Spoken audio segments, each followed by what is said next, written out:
Welcome back to the deep dive. I hope you're ready to stretch your brain a little bit today because we are tackling a subject that I think everyone thinks they know. Oh, absolutely. But, and I'm going to go out on a limb here, most of us probably have it completely wrong. We're looking at something that sits right on the edge of, human perception. It is certainly a topic where pop culture has sort of completely overwritten the original source code. We're talking about angels. Exactly. When I say the word angel, what pops into your head? Probably a chubby baby with wings, right? Puko, yeah. Maybe a harp, sitting on a cloud, looking very benevolent and, I don't know, slightly bored. Or maybe a beautiful person in a white robe saving you from stepping in front of a bus. That's the one, the guardian angel trope. That is the standard imagery. But if you actually dig into the history, the theology, and the philosophy, which is our mission today, you find something vastly more complex. It's a rabbit hole. It really is. You find beings made of fire and light. You find cosmic wheels covered in eyes. Yeah. Entities that don't just deliver messages, but actually are the message. It really is a journey from the mundane to the metaphysical. We are taking a comprehensive stack of historical and theological texts, and we're primarily using the very extensive Wikipedia entry on angel as our roadmap to unpack the evolution of this concept across millennia. Right.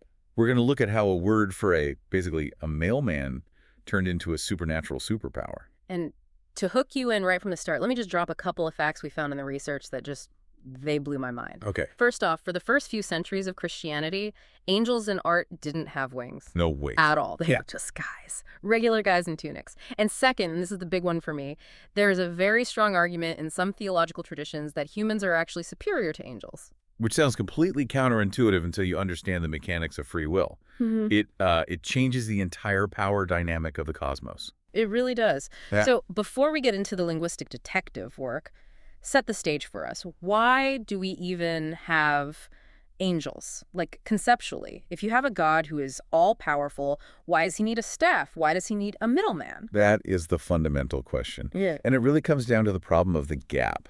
In almost every major religion, you have the profane, that's us, the messy, physical, earthbound reality. Right. We are dust, we are blood, we are temporary. Exactly. And then you have the transcendent, the divine, which is wholly distant and often just too overwhelming to interact with directly. So if the two touch, the profane might just burn up, like touching a high-voltage wire? That's a perfect analogy. As theology evolved, particularly in the monotheistic traditions, God became seen as more abstract, more distant, and more holy. You couldn't just have God walking in the garden in the cool of the day as easily as in the earliest stories. It's a different scale of being. A totally different scale. So if God is the consuming fire of the universe, you need a Bucker zone. You need a transformer to step down the voltage. Angels represent humanity's attempt to solve the problem of a distant God. They bridge that massive gap between the creator and the created. Yeah. Okay, so they are the cosmic middlemen. They are the interface. I like that. So let's look at the job description then. I love etymology because it usually reveals the humble origins of these huge ideas. Where does the word angel actually come from? Because we use it so casually now. It's a classic case of a job title becoming a species name. Yeah. In modern English, we get angel from the Old English angel and the Old French angele. But those both go back to the Latin angelus. And Latin, as always, stole it from the Greek. Correct. The Greek word is angelos, and this is crucial. Angelos literally just means messenger. Just messenger, nothing else. Nothing else. It doesn't inherently mean a spiritual being with wings. It doesn't mean a glowing entity. If I sent you to the store to tell someone we needed milk, you would be my angelos. I'm your angel of dairy. In a very literal sense, yes. But here's where it gets fascinating for the history buffs. The earliest attested form of this word isn't even in the Greek alphabet we know. It's in Linear B script from the Mycenaean civilization. Wow. Okay, so we're talking Bronze Age here, long before the classical Greece of Plato or Aristotle. Yes, roughly 1400 BC. The word found on these clay tablets was akiro.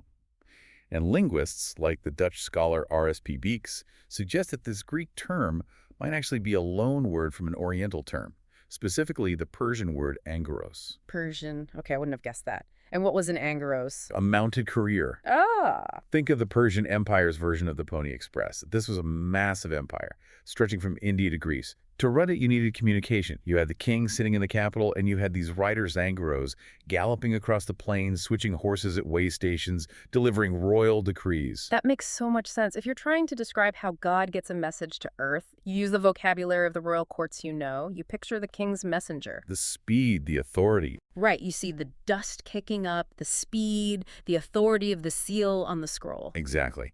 Deep in the DNA of the word angel is this image of a Persian-mounted courier. It implies a hierarchy. It implies a king who is too important to come deliver the mail himself. And we see this in Hebrew as well. The Hebrew word is malak. Which also means? Messenger. Just messenger. In the Old Testament, the context is everything. It tells you if it's a human or a spirit. And the research pointed out a really interesting split that happened when the Bible was translated into Latin, right? This is the bifurcation. Yes, this happened in the Latin Vulgate translation by St. Jerome in the late 4th century. He had to make a choice. The Hebrew malak covers both human and divine messengers. But in Latin, they decided to split the concept. If the text was talking about a human messenger, a guy carrying a letter, they used the word nuntius. We get annuncio or announce. Correct. Well, But if it was a supernatural being sent by God, they used the loan word angelus. so that's the moment they became two different things in the Western mind. Before that, the line was blurrier. The word was the same. After that, angel becomes a specific creature. It becomes a distinct category of existence. It's a really pivotal linguistic moment. That is fascinating. And speaking of categories, we have to talk about the shift from polytheism to monotheism. Because angels didn't just appear out of nowhere. They are part of a massive corporate restructuring of the cosmos. Right. In the source material, it talks about how in animistic worldviews, which is how most humans lived for most of history, you have spirits everywhere. Everywhere. The river has a spirit, the mountain has a spirit, the storm has a spirit. Exactly. In a polytheistic system, those are independent, minor deities. They have their own agency. You pray to the river god so he doesn't flood. You offer something to the storm god so he doesn't destroy your crops. They're all free agents. It's a whole ecosystem of divinity. It is. But as the Israelites moved toward monotheism, the belief in one supreme God, Yahweh, you have a theological problem. What do you do with all these other spirits? You can't say they are gods because there is only one God. So you demote them. You strip them of their title. Or rebrand them. They get hired by the supreme deity. They're stripped of their autonomy and become servants. The spirit of the wind isn't a god anymore. He's an angel sent by Yahweh to control the wind. It brings the chaotic supernatural world under one central administration. It's a hostile takeover. God acquires the competition and makes them middle management. It's a cynical but actually pretty accurate way to put it. Instead of the chaotic democracy of spirits, you now have a monarchy. Everything reports up the chain. And we can't talk about this shift without mentioning Zoroastrianism. No, you can't. This is a big aha moment in the reading for me. I didn't realize how much influence ancient Persian religion had on our concept of angels. We usually jump straight from the Bible to the Renaissance, but there is this huge Persian influence in the middle. It is massive. Zoroastrianism is one of the world's oldest monotheistic religions. They believe in a supreme good god, Ahura Mazda, and they have these holy entities called Amesha-Spentus. Amesha-Spentus, okay. They aren't exactly gods, but they are emanations of God, representing things like truth, good mind, and righteousness. They function very much like the archangels would later function in Judaism and Christianity. They're like aspects of God-given personality. And they also had something called Fravashi, right? That was another concept. Yes. The Fravashi are fascinating. They are like guardian angels, but much more active, much more martial. They are individualized warriors that belong to Ahura Mazda's celestial army. Every human has one. So everyone gets their own divine bodyguard. Exactly. And if a human summons them, they descend to fight against demons. It's a very active, participatory relationship. And this introduces the idea of dualism, this cosmic battle between light and darkness. Right. And that was a new idea. For the region, yes. Before this influence, the early Hebrew view of God was that he did everything, good and bad. Isaiah says, I form the light and create darkness. I make peace and create evil. I, the Lord, do all these things. God was responsible for both sides of the ledger. He was the source of everything. But under the influence of Zoroastrian thought, perhaps during the Babylonian exile where Jews and Persians interacted, you start to see a clearer separation. You get a hierarchy of light fighting against forces of darkness. So you get a cosmic enemy, a team evil. Precisely. You see this heavily in the Dead Sea Scrolls, in texts like the War of the Sons of Light against the Sons of Darkness. That kind of thinking is a direct echo of Zoroastrian dualism. Okay, so we've got the linguistic roots, we've got the Persian influence. Let's dive into Judaism specifically, because in the Hebrew Bible, the evolution of angels is really a story of God getting further away, isn't it? That's a great way to frame it. If you look at the early texts, like Genesis, the distinction between God and his messenger is incredibly confusing. You have this figure of the Malach YHWH, the angel of the Lord. Right. I was thinking of the story of the burning bush or Hagar in the desert. The text will say, the angel of the Lord appeared, but then the angel speaks in the first person as God. It says, I am the God of your father. Exactly. It's what scholars call a theophanic angel. It's an appearance of God himself, just in a slightly mediated form. It's God wearing a mask so you can look at him without going blind. There isn't a clear us versus them distinction yet. The angel is just an extension of God's presence. But then you have the divine council. This sounds like a boardroom meeting in the sky. The Brina Hajam, the sons of God. Originally, in the ancient Near Eastern context, this would have been the pantheon of gods serving the high god El. Like in Canaanite religion. Precisely. But in the Bible, they are reimagined as a heavenly court. They surround the throne, they offer praise, but they are created beings. They are the staff. Psalm 82 is a classic example where God is judging among the gods or sons of God. And they didn't have names for a long, long time. They were just the staff. Anonymity was a feature. Anonymity was key. If you give something a name, you can pray to it. You can worship it. Early Judaism was very strict about only worshiping Yahweh. It's not until the book of Daniel, which is a much later text written around the 2nd century BC, that we get specific names like Gabriel and Michael. And Daniel is dealing with a post-exilic world, right? God feels very distant. The temple has been destroyed, so maybe you need named intermediaries more than before. Exactly. The theology reflects the historical situation, and Daniel is apocalyptic literature. It's all about revealing cosmic secrets. So having specific angelic guides like Gabriel to explain the visions becomes a literary necessity. You need a tour guide for the end of the world. A celestial tour guide, I like that. Now let's get to the juicy part of Rabbinic Judaism, the rivalry. I love this idea that angels and humans are in a competition. It is a recurring theme in the Midrash and the Talmud. The rabbis describe angels as being made of fire, eternally living but having no bodies. But here is the kicker, and you mentioned it earlier. In many Jewish traditions, humans are considered worthier than angels. That seems backwards. They are made of fire and live in heaven. We are made of dirt and live on earth. We get sick, we die, we make mistakes all the time. How are we superior? Consider the why. Angels, according to this tradition, have no yetzer hara, no evil inclination. No impulse to do bad things. None. They are programmed to obey. They have no choice but to be good. They stand in the direct light of God. To disobey would be an impossibility. It's like a computer program running its code. It can't choose not to. Whereas we are just a mess of conflicting impulses. Exactly. We have the yetzer hara. We want to be selfish. We want to sin. We want to hurt others. So when a human chooses to overcome that instinct and do a good deed, it's infinitely more impressive to God than an angel doing it automatically. I love that. It's the robot versus human argument. A robot vacuuming your floor isn't virtuous. A teenager choosing to vacuum the floor instead of playing video games is... Well, it's a miracle. Precisely. The struggle is what gives the action its value. And this leads to stories of angelic jealousy. The Midrashim are full of tales where angels get annoyed at how much attention God pays to flawed, imperfect humanity. They're resentful. They are. And there's a famous story in the Talmud, a debate about the Torah. It happens when Moses goes up Mount Sinai. The angels argue with God. They say, why are you giving this holy, perfect law to these flawed, smelly humans? Keep it here with us. We are pure. They were gatekeeping the Bible. They wanted to keep the good stuff in heaven. They absolutely were. Yeah. And God tells Moses to answer them. And Moses says, okay, let's look at the Torah. It says, I am the Lord who brought you out of Egypt. Were you angels enslaved in Egypt? No. The angels have to admit, no. It says, honor your father and mother. Do angels have parents? Do you have families? No. It says, do not steal. Do you angels have property or feel jealousy? No. It says, do not commit adultery. And angels don't have bodies. They don't have sex. Right. So Moses wins the argument. The law is designed for beings who struggle. It is a mechanism for managing friction, and angels don't have friction. Therefore, the Torah belongs to humanity. That is such a profound way to look at religious law.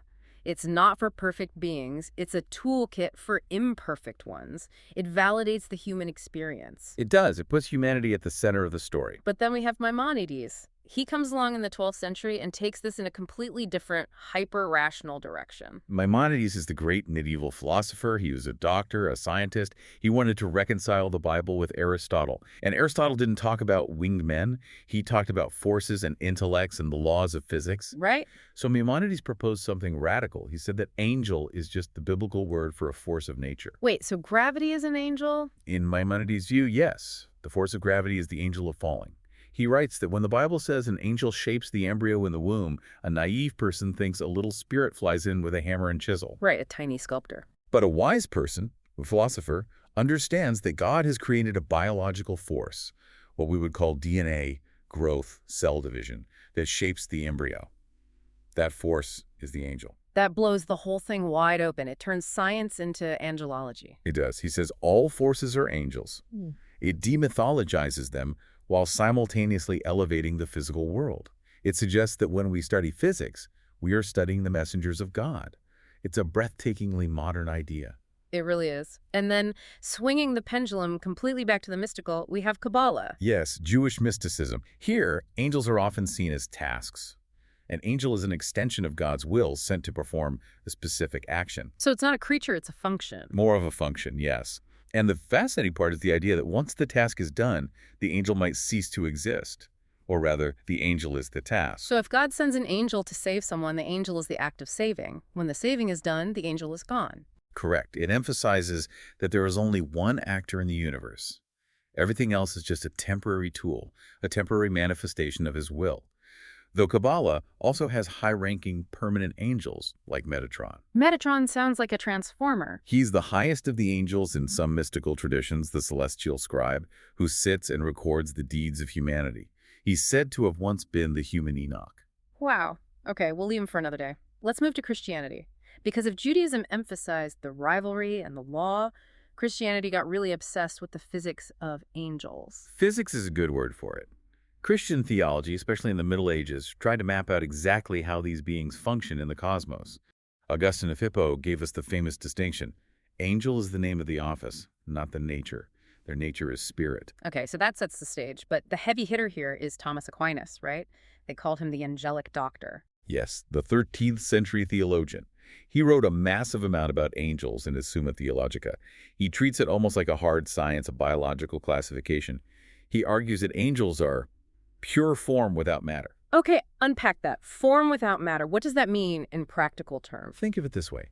In Aristotelian philosophy, which Aquinas was using, everything is made of matter, the stuff, and form, the shape or idea.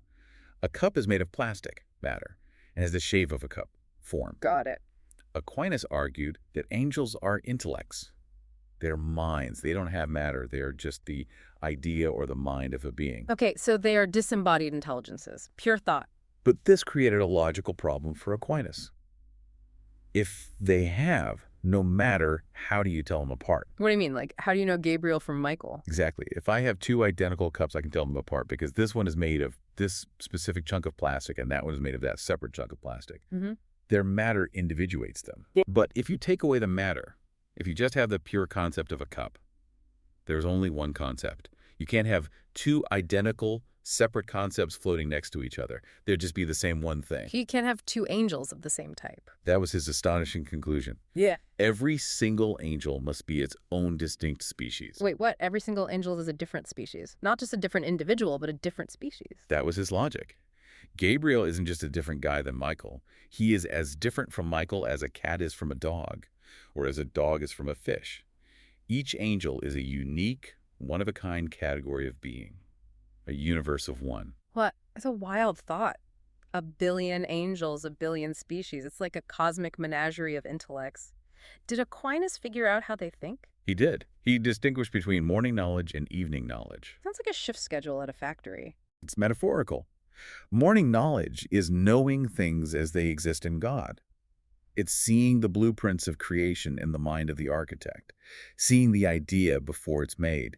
Evening knowledge is knowing things as they exist in the created world, seeing the building after it's built. And he argued that only certain angels have morning knowledge, right? Right. Only the beatified angels, the ones who are in direct contemplation of God, have that direct access to the source code. And they don't learn like us, right? They don't have to go to school or read books. No. Humans learn sequentially. We count 1, 2, 3. We reason from A to B to C. Aquinas says angels learn intuitively and instantly. They grasp the totality of a concept in a flash. So they just download it. That's a perfect modern analogy. They download the entire file in 1 nanosecond. If an angel looks at a complex mathematical formula, they don't solve it step by step. They just know the answer and all its implications immediately. That sounds useful. But there's a limit. Can they read our minds? Can they know our secret thoughts? Aquinas says no. This is crucial for Christian theology of free will. They can know the external world perfectly. They can observe our bodies, our actions. They can predict human behavior because they are super intelligent and have observed us for thousands of years. But the secret thoughts of the heart depend on human free will, and that is a locked room. Only God has the key. Only God has the key to that. Your guardian angel can see you reach for the donut and predict you're going to eat the donut based on past behavior, but he doesn't know the internal monologue you're having about the calories versus the deliciousness. Unless I say it out loud? Exactly. Unless you speak it or act on it, your inner will is private. Let's look at the Bible interactions in Christianity. We have the Annunciation Gabriel visiting Zechariah and Mary. The quintessential messenger role, announcing a birth, but also the role of comfort. Angels appear to Jesus in the Garden of Gethsemane to strengthen him when he is in agony. And they're at the tomb. Right, they roll back the stone at the tomb, they announce the resurrection. They are the supporting cast in the great drama of the Gospels, showing up at key moments. And Jesus himself mentions that angels don't marry. Right, in the Gospels, he's asked about marriage in the resurrection, and he says people will neither marry nor are given in marriage, but are like angels in heaven. This reinforced the idea that they are sexless and incorporeal. This became a huge deal for monks and nuns later on. The idea of living an angelic life meant living without sex or marriage. But then you have Paul the Apostle. He always throws a wrench in things, doesn't he? He always adds a layer of complexity. He mentions tongues of men and angels, implying some kind of heavenly language. But then in 1 Corinthians, he says, "Do you not know that we will judge angels?" Which is just, what does that even mean? It is a very mysterious verse. It implies a future reversal of hierarchy. Even though angels are powerful now, in the end times, redeemed humanity who have suffered and chosen Christ will somehow have authority or judgment over the angelic host. It echoes that Jewish idea of the struggle making us more in the end. We graduate to a level above them. Fascinating. Let's pivot to Islam, because angels are absolutely fundamental to Islamic belief. You can't be a Muslim without believing in angels, right? Correct. It is one of the 6 articles of faith, alongside belief in God, his books, his prophets, the day of judgment, and destiny. You cannot treat them as just metaphors. They are real, created beings. And the Islamic view has some very distinct features. First, the substance. We said Jewish tradition often cites fire. Aquinas said pure form. In Islam, the dominant tradition is that angels are created from light, or nur. Contrasting with humans made of clay, tin, and jinn made of smokeless fire, Marty. Exactly. Light, fire, and clay. That is the periodic table of intelligent life in Islamic theology. It's a very clear taxonomy. And this leads to the big debate about free will. The mainstream Sunni Islamic view is that angels are masum impeccable. They are completely obedient. They do not disobey God. They are immersed in the truth, so the very concept of rebellion is foreign to their nature. But there's a massive exception in the story of creation. Iblis, the figure we equate with Satan. Right. This is the central problem. When God created Adam, he commanded the angels to bow down to him as a sign of respect for God's creation. Iblis refused. He said, "I am better than him. You created me from fire and him from clay." Now here's the logical trap. If angels cannot disobey, how did Iblis refuse? That's the plot hole. Well, Islamic theology resolves this in a few ways. The most common explanation is that Iblis was never an angel to begin with. He was a jinn. He was a jinn who was so pious and powerful that he was allowed to hang out with the angels because of his high rank. He was an honorary angel. Yeah? Jinn have free will, just like humans, so he could choose to disobey. So he was an interloper, a different species who was in the room when the order was given. Or a diversity hire who went rogue. He was a being of fire among beings of light, and his fiery pride got the better of him. But there are some traditions, like the story of Harut and Marut, that suggest angels can fall or be tested. What's the story of Harut and Marut? I found this one really compelling. It's a fascinating narrative from the Quran and later traditions. The angels were looking down at earth from heaven, criticizing humans for sinning. Look at them, killing, stealing, cheating. We would never do that. Very judgmental. And God said, if you had their desires, you'd do the same. The angels said, no way, we are holy, we are pure. A challenge was issued. So God picked 2 of the angels, Harut and Marut, sent them to Babylon, gave them human bodies and human desires, lust, greed, anger, and said, okay, your test is to live on earth and just don't sin. How did they do? They failed spectacularly. A beautiful woman came to them, and they were overcome with lust. She said she'd be with them if they worshipped her idols, drank wine, and told her the secret name of God to ascend to heaven. They refused the idolatry, but figured the wine wasn't so bad. It's a slippery slope. The worst. They got drunk, they committed adultery with her, a witness saw them, and they killed him. It was a complete disaster. They couldn't handle the human experience for one afternoon. Right, and they were given a choice, punishment now on earth or punishment in the hereafter. They chose the former. So they are said to be hanging upside down in a well in Babylon, being punished until the day of judgment. It's a lesson in humility. It says to the heavens, don't judge the humans. Their test is harder than yours. Though you said modern scholars are wary of this story. Yes, many modern Salafi and other reformist scholars reject this story as non-canonical folklore, insisting on the absolute infallibility of all angels. They stick to the Iblis was a jinn explanation. The bureaucracy of heaven in Islam seems very detailed. You have specific angels for everything. It's highly organized. It is very structured. You have the Kirman Katibin, the honorable scribes. Every person has 2 of them. The one on the right shoulder and the one on the left. The one on the right records your good deeds. The one on the left records your bad deeds. And tradition says the one on the right is the supervisor. If you commit a sin, the angel on the left asks the one on the right, should I write it down? And the angel on the right says, wait, give him 6 or 7 hours. Maybe he will repent. That is a beautiful detail. It shows the system is rigged in favor of mercy. The bureaucracy has a grace period built in. But the good deeds is written down instantly, multiplied tenfold. Then you have Munkar and Nakir. These are the angels who visit you in the grave immediately after death to test your faith. What do? They are described as terrifying figures who sit the deceased person up and ask 3 questions. Who is your Lord? What is your religion? Who is your prophet? And your answers determine your state in the grave until the final resurrection. And interestingly, the Quran specifies that angels, not demons, are the guardians of hell. Yes, that's a crucial point. I think we usually imagine demons running hell, the bad guys running the prison. In Western pop culture, yes. Dante's Inferno, for instance. But in Islamic theology, God runs everything. Hell is a place of divine justice, not a separate kingdom of evil. So the guards, the Zabaniya, are obedient angels carrying out God's sentence. They are described as stern and powerful, but they aren't evil, they are just doing a grim job. They are the corrections officers of the cosmos. That is a crucial distinction. It keeps God in control of the entire system. There is no rival kingdom of darkness that rules itself. Exactly. Everything from heaven to hell is under one administration. Okay, we have to talk about what these things look like, because we promised the listener we'd get past the cherubs. Let's talk about the visuals, wings. The wing controversy. Right. So if you read the Bible, do angels have wings? What does the source material say? Here is the surprise. Simpler messengers, the malak, are almost never described as having wings in the text. When angels show up to Abraham's tent or to Lot in Sodom, they just look like men. You often don't know it's an angel until they do something spooky like vanish or refuse to eat. But the cherubim and seraphim do have wings. In the visions. Yes, in the visions of Isaiah and Ezekiel. Those are the high-ranking, bizarre throne guardians. The seraphim have 6 wings, the cherubim have 4. But those were a special class. The standard angel on the street, the messenger, didn't seem to have them in the text. And the art reflects this lack of wings. For a long time it does. If you go to the Catacomb of Priscilla in Rome, we are talking mid-3rd century, very early Christian art, you see depictions of the Annunciation. And the angel Gabriel is just a guy.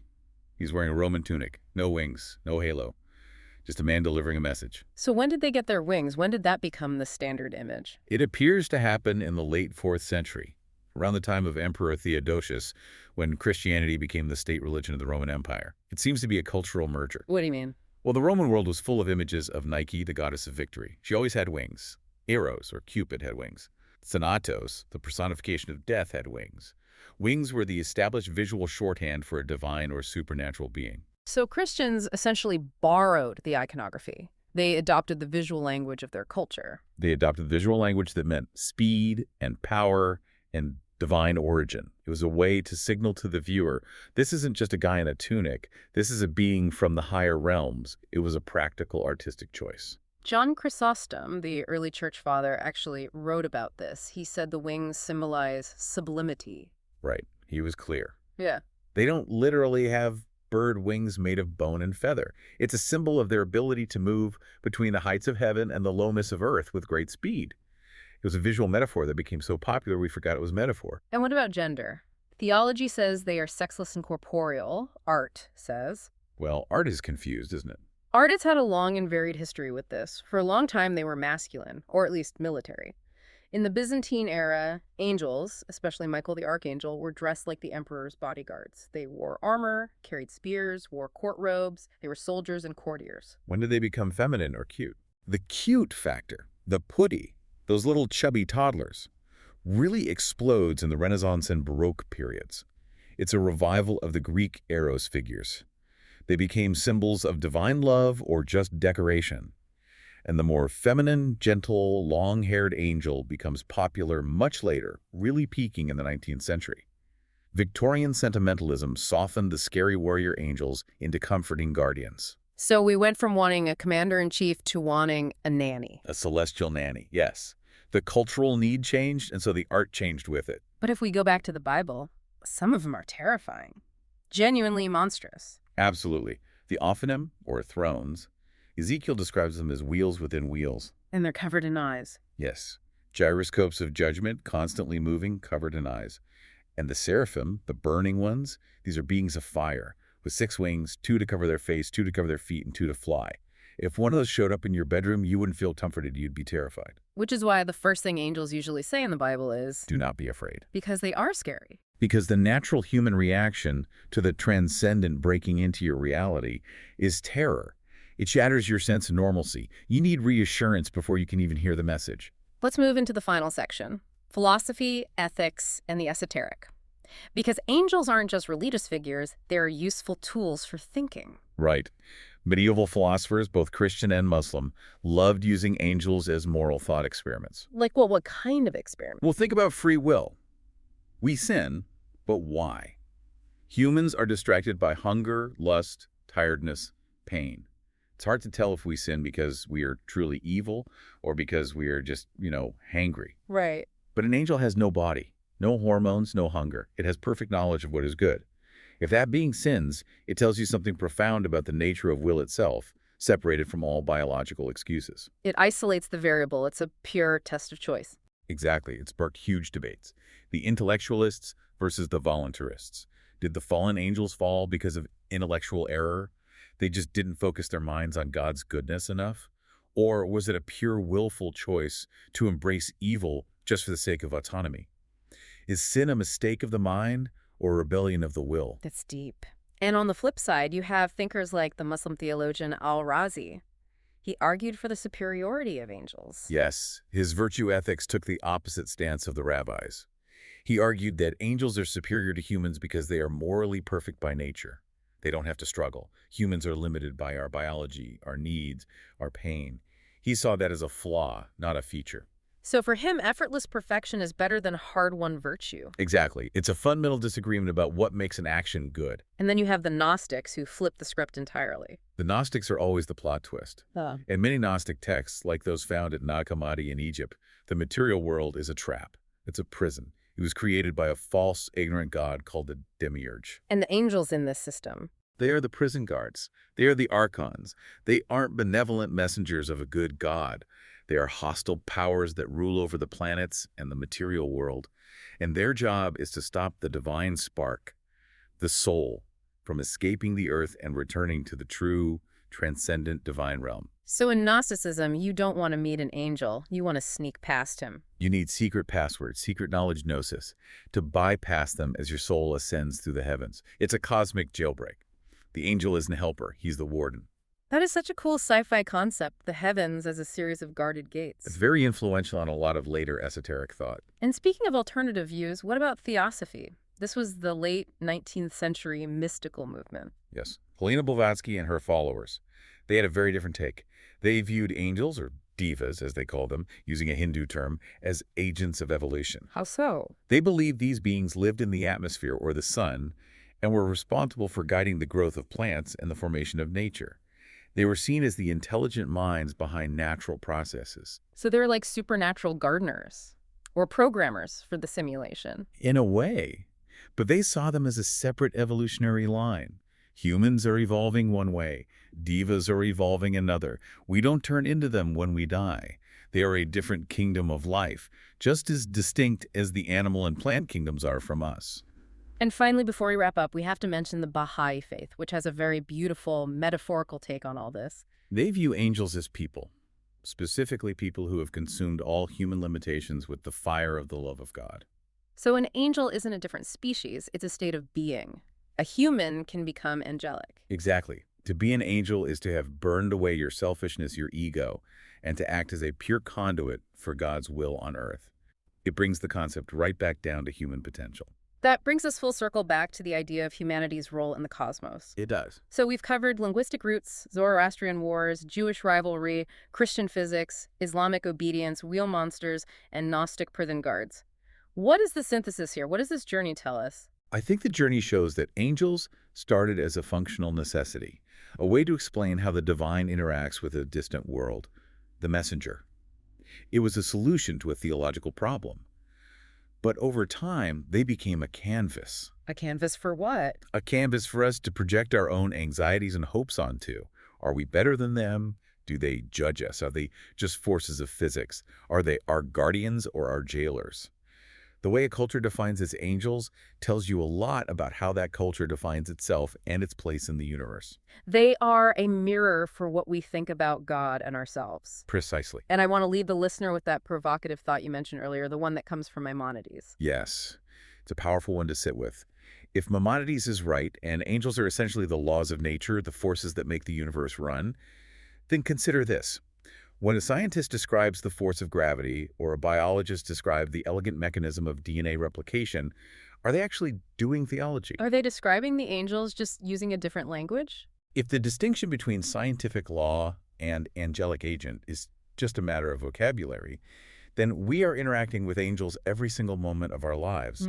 We just call it physics or biology. That is going to keep me up tonight. Next time you see a bird catch an updraft or a lightning storm or just drop a cup on the floor, ask yourself who or what is making that happen. Indeed. What forces are at work?